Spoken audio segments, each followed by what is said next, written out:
भारत की अर्थव्यवस्था में ना एक बिल्कुल शांत क्रांति हो रही है। और पता है इसे लीड कौन कर रहा है? महिलाएं। ये सिर्फ नंबरों का खेल नहीं है, ये एक बहुत बड़ा एक बुनियादी बदलाव है। एक ऐसा बदलाव जहां महिलाएं अब सिर्फ कर्जदार नहीं बल्कि देश की निर्माता बन रही हैं। चलिए इस कमाल की कहानी को थोड़ा और गहराई से समझते हैं। कभी सोचा है कि जब किसी देश की इकोनॉमी बदलती है तो उसकी आवाज कैसी होती है? ये कोई शोर शराबा या कोई बड़ा धमाका नहीं है। नहीं, ये तो लाखों लोगों की उनकी अपनी कहानियों की एक धीमी लेकिन बहुत पावरफुल गूंज है जो साथ मिलकर एक नया भविष्य बना रही है। और अगर उस गूंज को हमें एक नंबर में बताना हो तो वो नंबर है 7.5 गुना। हाँ, 7.5 गुना। सोचिए, 2017 से लेकर अब तक जो बिजनेस लोन्स महिला उद्यमियों को दिए गए हैं उनमें 7.5 गुना का उछाल आया है। ये सिर्फ एक नंबर नहीं है, ये तो एक इकोनॉमिक भूकंप जैसा है। तो इस पूरी कहानी को अच्छे से समझने के लिए हम इसे 4 हिस्सों में देखेंगे। सबसे पहले तो इन हैरान कर देने वाले नंबर्स पर नजर डालेंगे। फिर बात करेंगे उन असली मुश्किलों की जो इन नंबरों के पीछे छिपी हैं। उसके बाद देखेंगे कि जबरदस्त पोटेंशियल को आखिर अनलॉक कैसे किया जा सकता है। और आखिर में जरा भविष्य में झांकेंगे कि इसका अगला चैप्टर क्या होने वाला है। तो चलिए शुरू करते हैं पहले हिस्से से, नंबर्स में क्रांति। यहां हम ये देखने वाले हैं कि भारत के क्रेडिट मार्केट में महिलाओं की हिस्सेदारी कितनी तेजी से, मतलब किस कमाल की स्पीड से बढ़ी है। जरा इस नंबर को देखिए, 76 लाख करोड़ रुपए। जी हाँ, आज की तारीख में ये वो टोटल अमाउंट है जो महिला बोरोवर्स के पास क्रेडिट के तौर पर है। 2017 से अब तक इसमें करीब करीब 5 गुना की बढ़त हुई है। मतलब ये नंबर इतना बड़ा है कि सोचकर ही हैरानी होती है, पर यही इस बदलाव की असली ताकत दिखाता है। और बात सिर्फ टोटल अमाउंट की नहीं है। आज पूरे क्रेडिट सिस्टम का 26% हिस्सा, मतलब 1/4 से भी ज्यादा महिला बोरोवर्स के पास है। इसका सीधा सा मतलब ये है कि महिलाएं अब सिर्फ हिस्सा नहीं ले रहीं, वो इकोनॉमी की एक बड़ी ताकत बन चुकी हैं।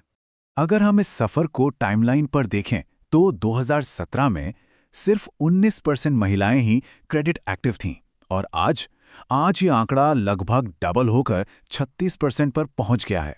इसका मतलब है 16 करोड़ एक्टिव महिला बोरोवर्स। ये सिर्फ ग्रोथ नहीं है, ये तो रॉकेट की स्पीड से हुई तरक्की है। तो सवाल उठता है कि भाई ऐसा हो क्यों रहा है? इसकी एक बहुत बड़ी वजह है। डेटा ये बताता है कि महिलाएं लोन चुकाने के मामले में ज्यादा भरोसेमंद होती हैं। उनका जो डिफॉल्ट रेट है, मतलब लोन ना चुकाने का चांस, वो जनरल मार्केट से 30% कम है। अब लेंडर्स के लिए तो ये साफ इशारा है कि महिलाएं एक सेफ और स्मार्ट इन्वेस्टमेंट हैं।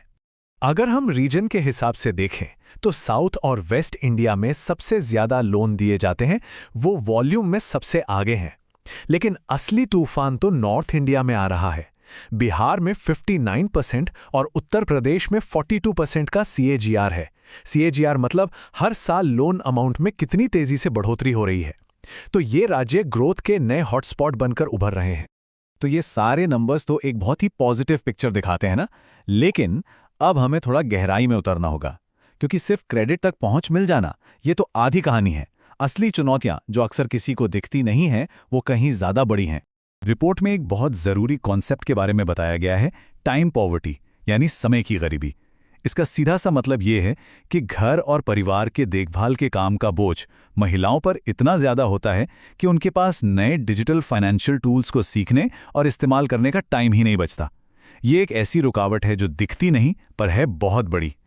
और यहीं से बात आती है ऑटोनॉमी गैप की, खास तौर पर गांव की महिला नैनो एंटरप्रेन्योर्स के लिए। मतलब वो अपना रोज का बिजनेस तो संभाल लेती हैं, पर जब लोन या इन्वेस्टमेंट जैसे बड़े फैसलों की बात आती है तो पूरा कंट्रोल उनके हाथ में नहीं होता। कई बार तो घर का एक ही मोबाइल होता है जिससे सब यूज करते हैं, तो प्राइवेसी और आज़ादी दोनों कम हो जाती हैं। और सबसे जरूरी बात यह है कि सिर्फ डिजिटल दुनिया का हिस्सा होना फाइनेंशियल कंट्रोल के बराबर नहीं होता। सिस्टम में एक और बहुत बड़ी दिक्कत है, लोन अप्रूवल में लगने वाला टाइम। छोटे मोटे कंजम्पशन लोन तो 45% केस में उसी दिन अप्रूव हो जाते हैं, लेकिन हाउसिंग लोन जैसे बड़े लोन के लिए 31 से 90 दिन तक लग जाते हैं। अब सोचिए, किसी एंटरप्रेन्योर के लिए 3 महीने इंतजार करना कितना फ्रस्ट्रेटिंग हो सकता है। तो सवाल यह है कि इतनी देर लगती क्यों है?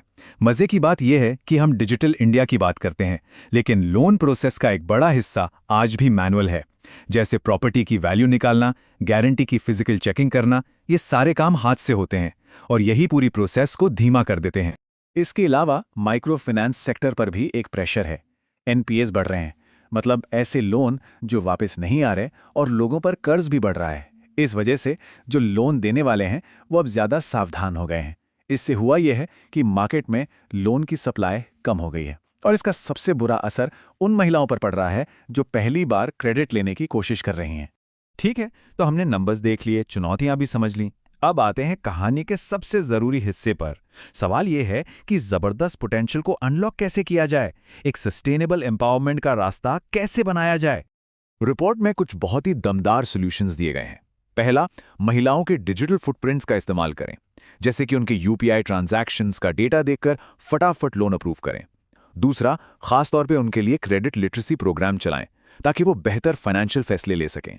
तीसरा, जेंडर इंटेलिजेंट प्रोडक्ट्स बनाएं, मतलब ऐसे लोन प्रोडक्ट्स जिनकी रीपेमेंट फ्लेक्सिबल हो, जो उनकी ज़रूरतों के हिसाब से हो। और चौथा, सेल्फ हेल्प ग्रुप्स यानी एसएचजीज की पावर का इस्तेमाल करें। इससे भरोसा भी बढ़ेगा और नई टेक्नोलॉजी को अपनाना भी आसान होगा। तो कुल मिलाकर आइडिया ये है कि सिर्फ दरवाजे खोल देना काफी नहीं है। हमें ऐसे सिस्टम बनाने होंगे जो महिलाओं को लॉन्ग टर्म और इंडिपेंडेंट सक्सेस की तरफ ले जाएं। बात सिर्फ एक्सेस की नहीं है, बात सस्टेनेबल प्रोग्रेस की है। और ये हमें इस कहानी के फाइनल चैप्टर पर ले आता है। यहां हम देखते हैं कि अब गोल ही बदल रहा है। अब मकसद सिर्फ फाइनेंशियल इंक्लूजन नहीं रह गया है, ये उससे कहीं ज्यादा बड़ा है। ये डेवलपमेंट की तरफ एक बड़ी छलांग है। और आखिर में रिपोर्ट का ये पावरफुल निष्कर्ष, अब लक्ष्य सिर्फ फाइनेंशियल इंक्लूजन नहीं बल्कि मजबूत, टिकाऊ और महिलाओं के नेतृत्व वाला विकास है। ये एक ऐसी बात है जो हमें सोचने पर मजबूर करती है कि भारत की इकोनॉमिक ग्रोथ का भविष्य कैसा दिख सकता है।